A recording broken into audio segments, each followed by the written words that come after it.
ನಮಸ್ಕಾರ ಸ್ನೇಹಿತರೆ, power play ಕನ್ನಡಕ್ಕೆ ಮತ್ತೊಮ್ಮೆ ಆತ್ಮೀಯ ಸ್ವಾಗತ. ಭಾರತೀಯ ಕ್ರಿಕೆಟ್ನ ಹಿಟ್ಮ್ಯಾನ್ 2024ರ ಟಿ20 ವಿಶ್ವಕಪ್ ಹಾಗೂ 2025ರ ಚಾಂಪಿಯನ್ಸ್ ಟ್ರೋಫಿ ವಿಜೇತ ನಾಯಕ ರೋಹಿತ್ ಶರ್ಮಾ ಅವರ ಆಟವನ್ನು ನಾವೆಲ್ಲರೂ ನೋಡಿ ಎಂಜಾಯ್ ಮಾಡಿದ್ದೀವಿ. ಆದರೆ ಅವರ ಬಗ್ಗೆ ಈಗ ಒಂದು ಬಿಗ್ ಬ್ರೇಕಿಂಗ್ ನ್ಯೂಸ್ ಹೊರಬಿದ್ದಿದೆ. ಹೌದು, ಟೀಂ ಇಂಡಿಯಾದ ಸಾರ್ವಕಾಲಿಕ ಶ್ರೇಷ್ಠ ಓಪನರ್ಗಳಲ್ಲಿ ಒಬ್ಬರಾಗಿರುವ ರೋಹಿತ್ ಶರ್ಮಾ ಅವರ ಕ್ರಿಕೆಟ್ ಬದುಕಿನ ಅಧ್ಯಾಯ ಇನ್ನೇನು ಮುಕ್ತಾಯವಾಗುವ ಹಂತಕ್ಕೆ ಬಂದಿದೆ. ಇಂಗ್ಲೆಂಡ್ ವಿರುದ್ಧ ಭಾನುವಾರ ಲಾರ್ಡ್ಸ್ ಮೈದಾನದಲ್ಲಿ ನಡೆಯಲಿರುವ 3ನೇ ಏಕದಿನ ಪಂದ್ಯವೇ ರೋಹಿತ್ ಶರ್ಮಾ ಅವರ ಪಾಲಿನ ಕೊನೆಯ ಅಂತಾರಾಷ್ಟ್ರೀಯ ಪಂದ್ಯವಾಗಲಿದೆಯಾ? ಹೀಗೊಂದು ಪ್ರಶ್ನೆ ಉದ್ಭವಿಸಿದೆ. ಈಗಾಗಲೇ ಟಿ20 ಮತ್ತು ಟೆಸ್ಟ್ ಕ್ರಿಕೆಟ್ಗೆ ವಿದಾಯ ಹೇಳಿರುವ ರೋಹಿತ್ ಶರ್ಮಾ ಅವರನ್ನು ಇದೀಗ ಏಕದಿನ ತಂಡದಿಂದಲೂ ಕೈಬಿಡಲು ಬಿಸಿಸಿಐ ತೀರ್ಮಾನಿಸಿದ್ಯಾ? ಹಾಗಾದ್ರೆ ಹೆಡ್ ಕೋಚ್ ಗೌತಮ್ ಗಂಭೀರ್ ಹಾಗೂ ಚೀಫ್ ಸೆಲೆಕ್ಟರ್ ಅಜಿತ್ ಅಗರ್ಕರ್ ಅವರ ಅಸಲಿ ಪ್ಲಾನ್ ಏನು? ರೋಹಿತ್ಗೆ ಗೇಟ್ ಪಾಸ್ ಕೊಟ್ರೆ ವಿರಾಟ್ ಕೊಹ್ಲಿ ಕಥೆ ಏನು? ಬನ್ನಿ ಇವತ್ತಿನ ವಿಡಿಯೋದಲ್ಲಿ ಈ ಎಲ್ಲ ಬಿಸಿ ಬಿಸಿ ಅಪ್ಡೇಟ್ಸ್ನ ಕಂಪ್ಲೀಟ್ ಡೀಟೇಲ್ಸ್ ನೋಡೋಣ. ವಿಡಿಯೋ ಶುರು ಮಾಡೋದಕ್ಕೂ ಮುನ್ನ ನೀವಿನ್ನೂ ನಮ್ಮ ಪವರ್ ಪ್ಲೇ ಕನ್ನಡ ಯೂಟ್ಯೂಬ್ ಚಾನಲ್ಗೆ ಸಬ್ಸ್ಕ್ರೈಬ್ ಆಗಿಲ್ಲ ಅಂದರೆ ಈಗಲೇ ಸಬ್ಸ್ಕ್ರೈಬ್ ಆಗಿ, ಹಾಗೆ ಪಕ್ಕದಲ್ಲೇ ಇರೋ ಬೆಲ್ ಐಕಾನ್ ಪ್ರೆಸ್ ಮಾಡಿ. ಹಿಟ್ಮ್ಯಾನ್ಗೆ ಕೋಕ್ ಕೊಡುತ್ತಾ ಬಿಸಿಸಿಐ, ಲಾರ್ಡ್ಸ್ ಪಂದ್ಯವೇ ಆಗುತ್ತಾ ಕೊನೆ ಮ್ಯಾಚ್? ಸ್ನೇಹಿತರೆ, ಇಂಗ್ಲೆಂಡ್ ಪ್ರವಾಸದಲ್ಲಿರುವ ಟೀಂ ಇಂಡಿಯಾ ಸದ್ಯ ಏಕದಿನ ಸರಣಿ ಆಡ್ತಾ ಇದೆ. ಗುರುವಾರ ಕಾರ್ಡಿಫ್ನಲ್ಲಿ ನಡೆದ 2ನೇ ಏಕದಿನ ಪಂದ್ಯದಲ್ಲಿ ರೋಹಿತ್ ಶರ್ಮಾ 47 ಎಸೆತಗಳನ್ನು ಎದುರಿಸಿ ಕೇವಲ 26 ರನ್ ಗಳಿಸಿ ಔಟ್ ಆಗಿದ್ದಾರೆ. ಅವರ ಈ ಇನ್ನಿಂಗ್ಸ್ ನೋಡಿದರೆ ರೋಹಿತ್ ಶರ್ಮಾ ತಮ್ಮ ಲಯ ಕಳೆದುಕೊಂಡಿರುವಂತೆ ಕಾಣಿಸ್ತಾ ಇದೆ. ಕಳೆದ 8 ಏಕದಿನ ಪಂದ್ಯಗಳಲ್ಲೂ ರೋಹಿತ್ ಗಳಿಸಿರೋದು ಕೇವಲ 241 ರನ್, ಸರಾಸರಿ ಕೇವಲ 30. ಇನ್ನು ಅವರ ಸ್ಟ್ರೈಕ್ ರೇಟ್ 88ಕ್ಕೆ ಕುಸಿದಿದೆ. ಈ ಕಳಪೆ ಫಾರ್ಮ್ನಿಂದಾಗಿ ಬಿಸಿಸಿಐ ಸೆಲೆಕ್ಷನ್ ಕಮಿಟಿ ಒಂದು ಕಠಿಣ ನಿರ್ಧಾರಕ್ಕೆ ಬಂದಿದೆ ಎನ್ನಲಾಗಿದೆ. ನ್ಯೂಸ್ ಏಜೆನ್ಸಿ ಪಿಟಿಐ ಹಾಗೂ ಇಂಡಿಯನ್ ಎಕ್ಸ್‌ಪ್ರೆಸ್ ವರದಿ ಮಾಡಿರೋ ಪ್ರಕಾರ ಬರುವ ಭಾನುವಾರ ಜುಲೈ 19ನೇ ತಾರೀಕು ಲಾರ್ಡ್ಸ್ ಮೈದಾನದಲ್ಲಿ ನಡೆಯಲಿರುವ 3ನೇ ಪಂದ್ಯವೇ ರೋಹಿತ್ ಅವರ ಕೊನೆಯ ಅಂತಾರಾಷ್ಟ್ರೀಯ ಪಂದ್ಯವಾಗುವ ಸಾಧ್ಯತೆಯಿದೆ. ಹೌದು, ಈ ಸರಣಿಯ ನಂತರ ರೋಹಿತ್ ಅವರನ್ನು ಏಕದಿನ ತಂಡಕ್ಕೆ ಪರಿಗಣಿಸದೇ ಇರೋದಕ್ಕೆ ಆಯ್ಕೆ ಸಮಿತಿ ನಿರ್ಧರಿಸಿದ್ಯಂತೆ. ಬಿಸಿಸಿಐ, ಗಂಭೀರ್ ಮತ್ತು ಅಗರ್ಕರ್ ಪ್ಲಾನ್ ಏನು? ಇದಕ್ಕೆಲ್ಲ ಮುಖ್ಯ ಕಾರಣ 2027ರ ಏಕದಿನ ವಿಶ್ವಕಪ್. 2027ರಲ್ಲಿ ದಕ್ಷಿಣ ಆಫ್ರಿಕಾದಲ್ಲಿ ನಡೆಯುವ ವಿಶ್ವಕಪ್ ವೇಳೆಗೆ ರೋಹಿತ್ ಶರ್ಮಾಗೆ 40 ವರ್ಷ ದಾಟಿರುತ್ತೆ. ಹೀಗಾಗಿ ಈಗಿನಿಂದಲೇ ಭವಿಷ್ಯದ ತಂಡವನ್ನ ಕಟ್ಟಲು ಹೆಡ್ ಕೋಚ್ ಗೌತಮ್ ಗಂಭೀರ್ ಮತ್ತು chief selector Ajit Agarkar plan ಮಾಡಿದ್ದಾರೆ. ಈಗಾಗಲೇ ಬೆಂಚ್ನಲ್ಲಿ ಕುಳಿತು ಅವಕಾಶಕ್ಕಾಗಿ ಕಾಯ್ತಾ ಇರುವ ಯುವ ಓಪನರ್ ಯಶಸ್ವಿ ಜೈಸ್ವಾಲ್ಗೆ ಸತತವಾಗಿ ಅವಕಾಶ ನೀಡಲು ಬಿಸಿಸಿಐ ಮುಂದಾಗಿದೆ. ಇಂಗ್ಲೆಂಡ್ ಸರಣಿಯಲ್ಲೇ ಜೈಸ್ವಾಲ್ಗೆ ಅವಕಾಶ ಕೊಡಬೇಕು ಅನ್ನೋದು ಆಯ್ಕೆ ಸಮಿತಿಯ ಪ್ಲಾನ್ ಆಗಿತ್ತು. ಆದರೆ ರೋಹಿತ್ಗೆ ಫಾರ್ಮ್ ಕಂಡುಕೊಳ್ಳೋದಕ್ಕೆ ಮತ್ತೊಂದು ಅವಕಾಶ ನೀಡಲಾಗಿತ್ತು. ಈ ಅವಕಾಶವನ್ನು ಬಳಸಿಕೊಳ್ಳುವಲ್ಲಿ ರೋಹಿತ್ ಎಡವಿದ್ದಾರೆ ಎನ್ನಲಾಗಿದೆ.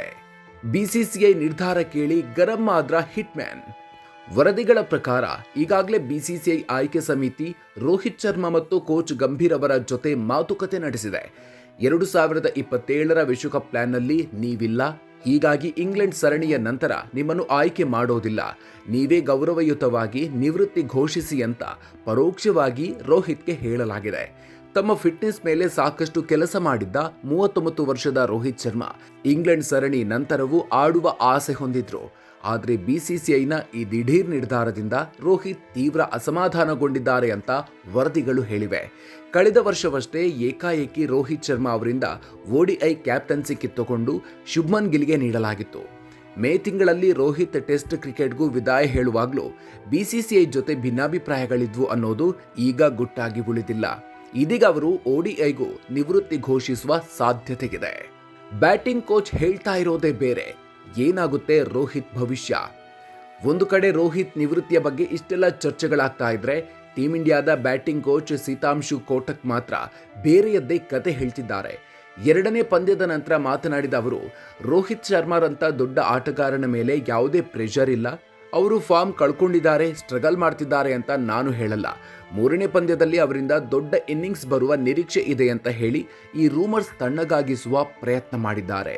ರೋಹಿತ್ಗೆ ಗೇಟ್ ಪಾಸ್ ಕೊಟ್ರೆ ವಿರಾಟ್ ಕಥೆಗೇನು?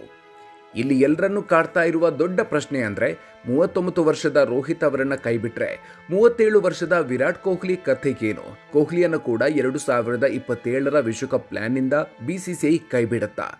ಆದರೆ ಹಾಗೇನು ಇಲ್ಲ ಅಂತ ವರದಿಗಳು ಹೇಳ್ತಾ ಇವೆ. ಮೂಲಗಳ ಪ್ರಕಾರ ಗೌತಮ್ ಗಂಭೀರ್ ಮತ್ತು ಅಜಿತ್ ಅಗರ್ಕರ್ ಇಬ್ಬರು ವಿರಾಟ್ ಕೊಹ್ಲಿ ವಿಚಾರದಲ್ಲಿ ಕ್ಲಿಯರ್ ಆಗಿದ್ದಾರೆ. ಕೊಹ್ಲಿಯ ಫಿಟ್ನೆಸ್ ಮತ್ತು ಫಾರ್ಮ್ ಅದ್ಭುತವಾಗಿರೋದ್ರಿಂದ ಅವರು 2027ರ ವಿಶ್ವಕಪ್ಗೆ ಆಟೋಮ್ಯಾಟಿಕ್ ಚಾಯ್ಸ್ ಆಗಿದ್ದಾರೆ. ಹೀಗಾಗಿ ಸದ್ಯಕ್ಕಂತೂ ಕೊಹ್ಲಿ ಸ್ಥಾನಕ್ಕೆ ಯಾವುದೇ ಕುತ್ತು ಇಲ್ಲ.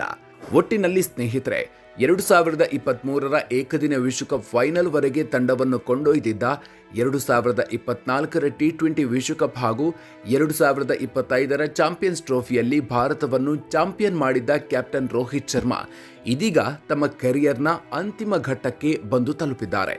286 ಏಕದಿನ ಪಂದ್ಯಗಳನ್ನಾಡಿ ಬರೋಬ್ಬರಿ 11,731 ರನ್ ಗಳಿಸಿರುವ ಈ ಹಿಟ್ಮ್ಯಾನ್ ಆಟವನ್ನ ಭಾನುವಾರ ನಾವು ಕೊನೆಯದಾಗಿ ನೋಡಲಿದ್ದೀವ ಅನ್ನೋದು ಸದ್ಯದ ಕುತೂಹಲ. ನಿಮ್ಮ ಪ್ರಕಾರ ರೋಹಿತ್ ಶರ್ಮಾ ಅವರನ್ನ ತಂಡದಿಂದ ಕೈಬಿಡುವ BCCI ನಿರ್ಧಾರ ಸರಿಯಾ? ರೋಹಿತ್ ಜಾಗಕ್ಕೆ ಯಶಸ್ವಿ ಜೈಸ್ವಾಲ್ ಸೂಕ್ತವಾದ ಆಟಗಾರನ? ನಿಮ್ಮ ಅನಿಸಿಕೆಯನ್ನ ಕಾಮೆಂಟ್ ಬಾಕ್ಸ್ನಲ್ಲಿ ತಪ್ಪದೆ ಹಂಚಿಕೊಳ್ಳಿ. ಈ ವಿಡಿಯೋ ನಿಮಗೆ ಇಷ್ಟ ಆಗಿದ್ರೆ ಲೈಕ್ ಮಾಡಿ ಹಾಗೂ ಪ್ರತಿಯೊಬ್ಬ ಕ್ರಿಕೆಟ್ ಅಭಿಮಾನಿಗೂ ಶೇರ್ ಮಾಡಿ. ಕ್ರಿಕೆಟ್ ಜಗತ್ತಿನ ಇಂಥ ಮಹತ್ವದ ಅಪ್ಡೇಟ್ಸ್ಗಳಿಗಾಗಿ ಮರೆಯದೆ ನಮ್ಮ ಪವರ್ ಪ್ಲೇ ಕನ್ನಡ ಯೂಟ್ಯೂಬ್ ಚಾನಲ್ಗೆ ಸಬ್ಸ್ಕ್ರೈಬ್ ಆಗಿ. ಮುಂದಿನ ವಿಡಿಯೋದಲ್ಲಿ ಮತ್ತೊಂದು ಇಂಟ್ರೆಸ್ಟಿಂಗ್ ಅಪ್ಡೇಟ್ ಜೊತೆಗೆ ಮತ್ತೆ ಸಿಗೋಣ. ಅಲ್ಲಿವರೆಗೂ ನಮಸ್ಕಾರ.